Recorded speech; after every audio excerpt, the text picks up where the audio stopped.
اور ہم نے بہت سے جن اور انسان دوزخ کے لیے پیدا کیے ہیں، ان کے دل ہیں لیکن ان سے سمجھتے نہیں، اور ان کی آنکھیں ہیں مگر ان سے دیکھتے نہیں، اور ان کے کان ہیں پر ان سے سنتے نہیں۔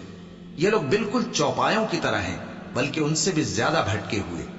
یہی وہ ہیں جو غفلت میں پڑے ہوئے ہیں۔ ایک کریٹیکل بات جو آج صبح میرے ذہن میں آئی وہی آپ کے ساتھ شیئر کر لیتا ہوں۔ قرآن حکیم میں ایک آیت ہے، سورہ الاعراف کی آیت نمبر 179۔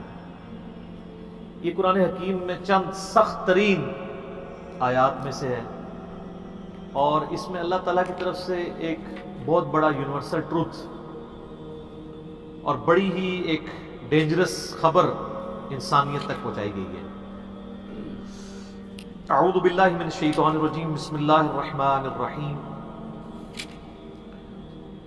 وَلَقَدْ ذَرَأْنَا لِجَهَنَّمَ كَثِيرًا مِنَ الْجِنِّ وَالْإِنسِ، اور بے شک جنوں اور انسانوں کی اکثریت ہم نے پیدا ہی دوزخ کے لیے کی ہے۔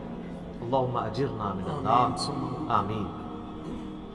لیکن یہ اللہ نے کوئی ظلم نہیں کیا، بلکہ اللہ تبارک و تعالیٰ نے اس کی ریزن بھی بتائی ہے۔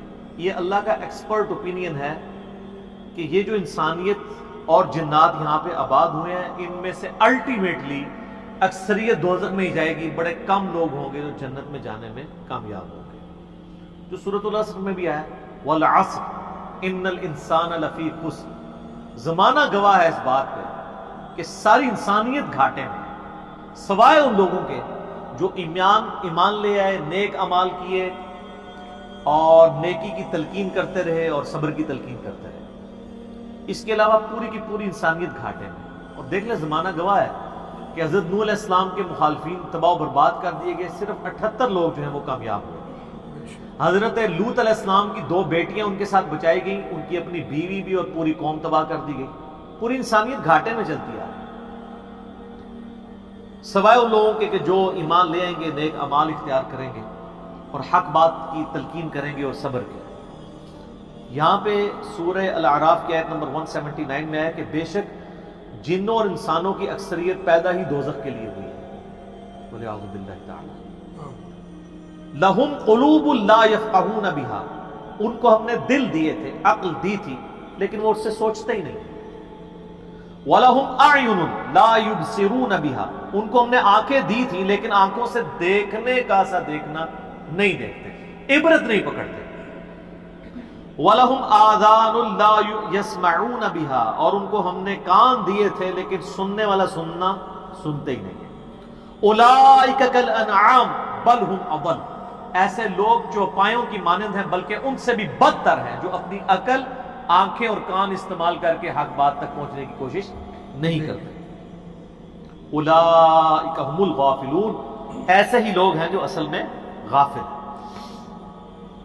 تو اللہ تعالیٰ نے یہ یعنی اس میں ایک غیبی خبر دے دی ہے کہ الٹیمیٹلی یہ ہونے والا ہے۔ مطلب کیا کہ اب جس نے تیاری کرنی ہے وہ خود تیاری کر لے۔ اس کو میں ایک مثال سے سمجھاتا ہوں کہ اس وقت تقریباً یہاں پہ 80 کے قریب لوگ بیٹھے ہیں، اور میں یہ کہوں کہ میں ایک گولی چلاؤں گا، جس کو بھی لگ جائے، تو ہم میں سے کیا ہر شخص یہ سوچے گا کہ یار ایک ہی گولی ہے، 80 بندے ہیں، کسی اور کو ہی لگے گی، ضروری ہے مجھے ہی لگنی ہے؟ ایسا تو کوئی نہیں سوچے گا، سب دڑکی لگا دیں گے۔ لیکن آخرت کا معاملہ کیا ہے؟ بخاری اور مسلم دونوں کی حدیث ہے، متفق علیہ، کہ آدم علیہ السلام کو حکم ہوگا کہ جنتیوں اور دوزخیوں کو الگ کرو۔ حضرت آدم علیہ السلام پوچھیں گے کہ اے اللہ کتنے جنتی اور کتنے دوزخی؟ تو اللہ تعالیٰ فرمائے گا ہر 1000 میں 999 دوزخی اور صرف 1 جنتی۔ تو یہاں اگر 1000 بندہ اور میں کہوں ایک گولی چلے گی، ہر بندہ بھاگنے کی کوشش کرے گا، لیکن آخرت کے بارے میں یہ حال ہے کہ ہر ایک بندہ یہ امید لگائے ہوئے ہے کہ وہ جو ایک بچے گا نا وہ میں ہوں۔ اور ادھر 1000 بندے کے اوپر ایک گولی چلائی جائے تو 1000 کا 1000 سوچے گا جو ایک پھٹکے گا وہ میں ہوں گا۔ بالکل 180 ڈگری سوچ ہے۔ یا اس کو یوں سمجھے کہ میں کیونکہ ایک گولی چلاؤں گا 999 بچ جائیں گے، ایک کوئی لگے گی، کوئی نہیں کہے گا یار 999 بچنے ہیں تو چلو ایک میں بھی ان میں بچنے والوں میں ہوں گا، کیونکہ نا کدھر میں ہی نہ پھنس جاؤں۔ اور آخرت میں تو معاملہ بالکل الٹ ہے۔ بہت کریٹیکل ایشو ہے، انسان کو اپنی آخرت کی فکر کرنی چاہیے۔ اللہ کو سیریس لینا چاہیے. جو لوگ دنیا میں اللہ کو سیریس لیتے ہیں وہی اپنی اصلاح کر لیتے ہیں، ورنہ اللہ تو بے پرواہ ہے. یقین کریں پوری کی پوری انسانیت دوزخ میں چلی جائے اللہ کو کوئی پرواہ نہیں ہے، پوری کی پوری انسانیت جنت میں چلی جائے اللہ کو کوئی پرواہ نہیں ہے. اور یہ جو اکثر لوگ مثالیں دیتے ہیں کہ دیکھیں کوئی ماں اپنے بچے کو کیسے دوزخ میں پھینک سکتی ہے، تو اللہ تعالیٰ تو ماں سے بھی بڑھ کے محبت کرتا ہے، وہ کیسے پھینکے گا؟ بھائی اس لیے پھینکے گا کہ اللہ تعالیٰ کے وہ احساسات نہیں ہیں جو ایک ماں کے ہوتے ہیں. ماں تو اپنی نفسانی خواہش یا محبت کی وجہ سے مغلوب ہو جاتی ہے، لیکن اللہ مغلوب نہیں.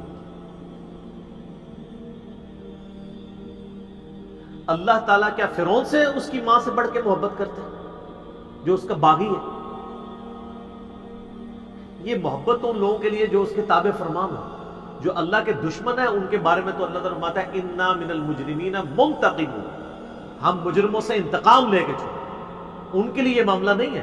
ہمیں تو یہ بتایا گیا ہے اللہ تعالیٰ ایک بوڑھی نانی اماں ہے جس نے یہ ایک نعوذ باللہ ایک سسٹم چلایا ہوا ہے، اینڈ پہ سب کچھ چھوڑ دے نا.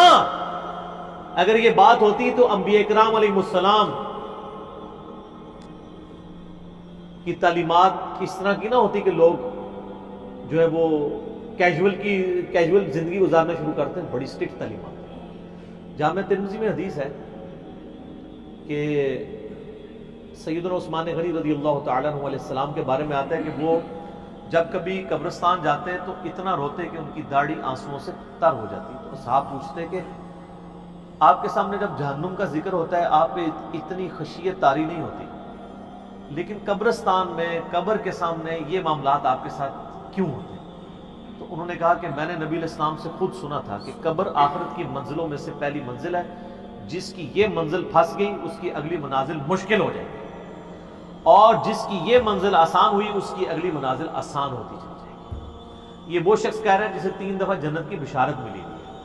ہمارے پاس کوئی جنت کا ٹکٹ نہیں ہے اور ہماری بے پرواہی اپنے عروج کے اوپر.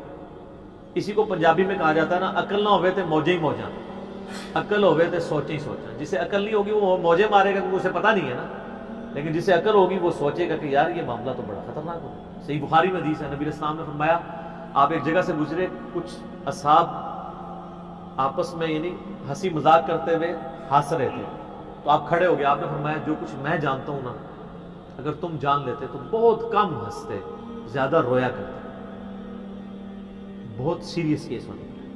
صحیح مسلم میں حدیث ہے، آپ نے السلام فرمایا میں نے ارادہ کیا کہ میں اللہ سے دعا کروں کہ تمہیں عذاب قبر سنوا دے. دکھانے والی تو کہانی ختم سر، سنوا دے. لیکن مجھے ڈر ہوا کہ اگر تم نے عذاب قبر سن لیا تم اپنے مردوں کو دفنا نہیں چھوڑ دو. ایسی خشیت تم پہ طاری ہوئی. لیکن یہ اللہ تعالیٰ نے سب کچھ پردے میں رکھا ہوا ہے سر. صحیح بخاری میں حدیث ہے کہ میت جو ہے وہ چارپائی پہ کلام کرتی ہے. نیک میت کہتی ہے مجھے جلدی جلدی میری جگہ کی طرف لے چلو، اور جو بری میت ہے وہ چیخو پکار کرتی ہے کہ مجھے کہاں لے کر جا رہے ہو. اور نبی علیہ السلام کے الفاظ ہیں صحیح بخاری میں کہ زمین و آسمان کی ہر مخلوق اس کی چیخیں سنتی ہے سوائے جنوں اور انسانوں کے. کیونکہ جنوں اور انسانوں کو اللہ تعالیٰ نے غیب کے پردے میں یہ چیزیں رکھی ہیں نا، اسی کے اوپر تو جنت ہے. ان الذین یخشون ربهم بالغیب لهم مغفرۃ واجر کبیر. جو لوگ بن دیکھے اپنے رب سے ڈرتے ہیں ان کے لیے مغفرت ہے اور اجر کبیر ہے. دیکھ کے تو سب نے مان لینا. پھر سر اس سے بھی آگے اگر آپ چلے جائیں، صحیح بخاری میں یہ حدیث موجود ہے کہ جب میت کو سوالات کے جوابات نہیں آتے نا تو فرشتے اس سے پوچھتے ہیں کہ تجھے سوالات کے جوابات جو نہیں آئے یہ کیا معاملہ تیرے ساتھ ہوا؟ تو وہ کہتا ہے میں تو وہی کہتا تھا جو لوگ کہتے تھے، سن سنا کے سننی تم نہیں، پڑھ پڑھا کے سننی نہیں.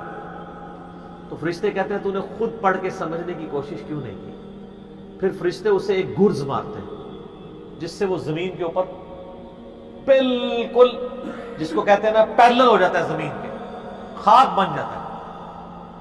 اور اس کی جو گرز کی اگینسٹ اس کی چیخو پکار ہے اس کو جن و انس کے علاوہ تمام مخلوقات سنتی ہیں. اگر یہ سن لیں تو ظاہر ہے یہ تو پھر انسان کے بچے نہ بن جائیں.